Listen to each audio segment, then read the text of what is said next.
Donc en 5e, 6e ASH, on a différents cours. Donc il y a d'abord deux grands axes qui sont un axe création et un axe construction. Donc ce sont des grilles un tout petit peu différentes.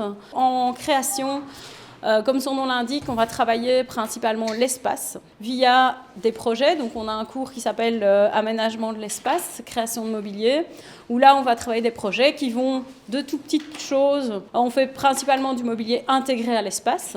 On va très peu, même si on peut aborder ça, mais on va très peu travailler une chaise ou un mobilier séparé, mais des mobiliers intégrés, jusqu'à un peu des projets fin de la 6e qui vont jusqu'à aménager un immeuble avec deux ou trois fonctions, un site complexe. On travaille un petit peu l'urbanisme aussi. Donc l'architecture étant quelque chose qui n'est pas isolé de son contexte, on essaie de sensibiliser les élèves à tout ce qui se passe autour. On a un cours de dessin qui est un des cours principaux puisque ça représente 6 heures dans la grille, qui mène les élèves à avoir un dessin technique architectural, donc un dessin principalement aux instruments, donc à l'équerre et au rotring, pour qu'ils sachent correctement dessiner. Dans ce cours, on a également une grille DAO, c'est-à-dire dessin à l'ordinateur, où on leur apprend un outil, un programme ou deux selon les années, pour savoir travailler à l'ordinateur. Ce qui compte, c'est vraiment de savoir dessiner. Après, l'ordinateur est un outil qui est intéressant, mais ce qu'on leur apprend, c'est à former leur esprit au dessin et pas tellement à un programme en particulier. On a déjà l'occasion en 5e et 6e d'aborder l'aspect ordinateur. C'est moi qui suis plutôt chargée de ce cours-là. En 5e, c'est assez succinct, c'est les bases de AutoCAD et SketchUp. Et en 6e, ils ont vraiment un cours dédié à ces logiciels et donc sortent avec une base. Le projet de fin d'année de 6e est quelque chose de... C'est souvent un programme complexe qui reprend une partie urbanisme ou insertion dans un tissu urbain avec différentes voies de différentes importances, plusieurs fonctions, une fonction publique et une fonction de logement. On leur demande d'aller jusque l'aménagement intérieur. On leur demande de faire une coupe technique qui reprend tout ce qu'ils ont vu depuis le début de 5e en cours de technologie. On leur demande de refaire une maquette et de plus en plus des maquettes virtuelles sur SketchUp. On leur demande évidemment de faire tous les plans, soit à la main, soit certains nous demandent de le faire sur le logiciel AutoCAD et selon leur avancement, on leur permet ou pas.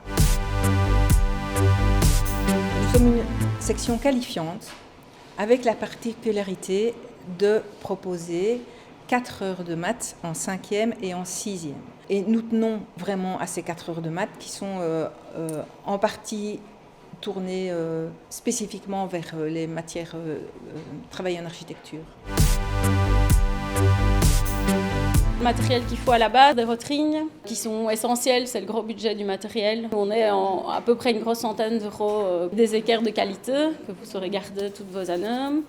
Un bon porte-mine, et puis après, à chaque fois qu'on fait une maquette, là il faudra du matériel carton, colle, cutter, des choses comme ça. Les projets voyages, etc. changent d'année en année. On a parfois des projets qui se font ponctuellement, des vrais projets en collaboration avec des partenaires extérieurs. Donc, une fois on a construit un banc pour une école. On travaille parfois pour des gens qui ont vraiment des aménagements à faire. Et puis au niveau des voyages, de nouveau, ça change d'année en année. On a toujours une ou deux sorties qui se font souvent d'une journée, donc ça c'est des visites. Quand on fait les 2 années d'ASH pur, 5e, 6e, les sections création, elles vont mener à tout ce qui est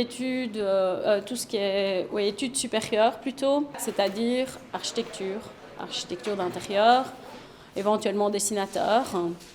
Après, on peut faire cette section-là et aller en conducteur de chantier, faire un bachelier en construction. La section construction, elle va plus mener à des métiers plus techniques, donc conducteur de chantier, bachelier en construction, dessinateur.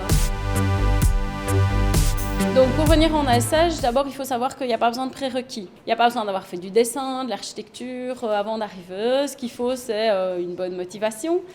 parce qu'on demande à nos élèves de s'investir beaucoup au niveau de leurs heures de travail et au niveau de leurs projets. Donc il faut mettre un petit peu de soi dans chaque projet.